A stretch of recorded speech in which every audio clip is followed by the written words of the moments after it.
You work with Nicole and Simple.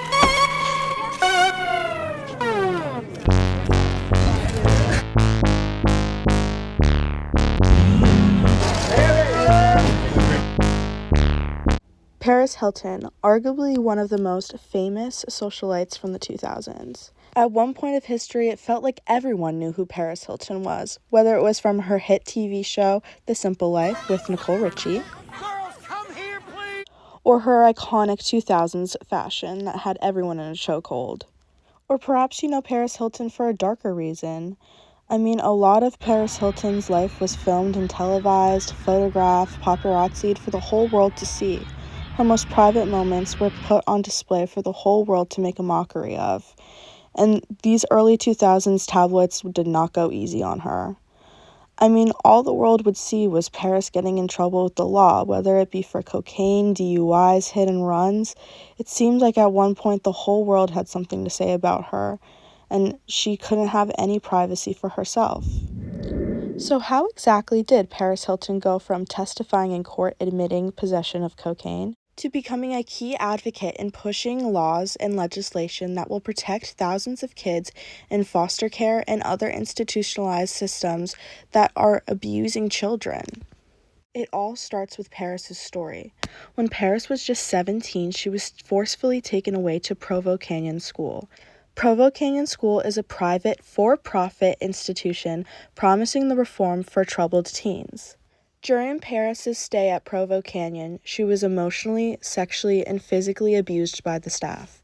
The abuse left her traumatized, and for years she suffered from insomnia and terrible nightmares. After years of silence, Paris decided enough was enough, and she detailed her story in her documentary, This is Paris. Paris's documentary garnered millions of views and showcased the abuse that was going on behind closed doors. Paris knows that the whole world is watching her, so she used her platforms comprised of millions of people to kickstart her advocacy to fight against an issue that is near and dear to her heart. Paris Hilton successfully championed the Stop Institutional Child Abuse Act, a federal bill passed by Congress in December of 2024. Before this bill, there was no federal tracking of what was going on in these youth centers. When I was 16 years old, I was ripped from my bed in the middle of the night and transported across state lines to the first of 4 youth residential treatment facilities. These programs promised healing, growth, and support, but instead did not allow me to speak, move freely, or even look out a window for 2 years. I was force-fed medications and sexually abused by the staff. I was violently restrained and dragged down hallways, stripped naked, and thrown into solitary confinement. My parents were completely deceived, lied to, and manipulated by this for-profit industry about the inhumane treatment I was experiencing. This is a message to this industry that people are watching now and they won't be able to get away with all the abuse they have for so long. Paris said it herself, people are watching now. When Paris Hilton does something, it garners the attention of millions. So what makes Paris Hilton such a good leader? Paris Hilton was able to take all the attention she gained during the early 2000s for being a party girl / bad girl and refocuses that attention towards the purpose of advocating for youth stuck in treatment facilities with abusive practices. I believe a key factor in not only Paris Hilton's success, but also her leadership ability is her authenticity. In her documentary, she took down the walls that she had left up for years. She ditched that baby voice persona and got real about her trauma and her struggles that she faces on a day-to-day basis. A nightmare, it was felt so real.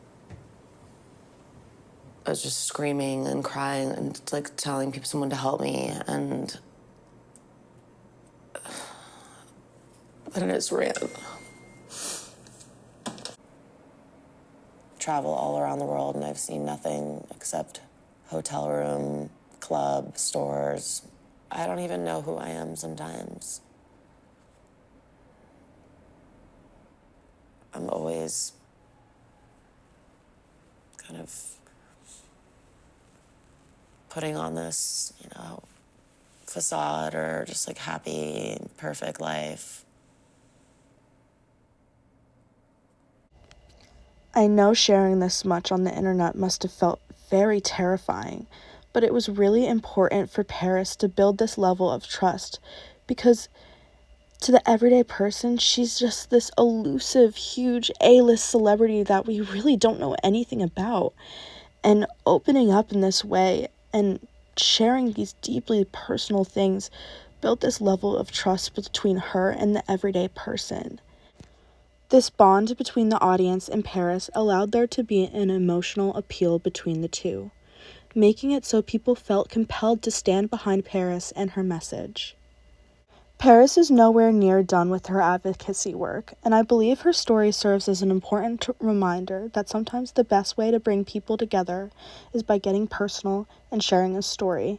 And remember, it's never too late to rewrite your own story. Thank you.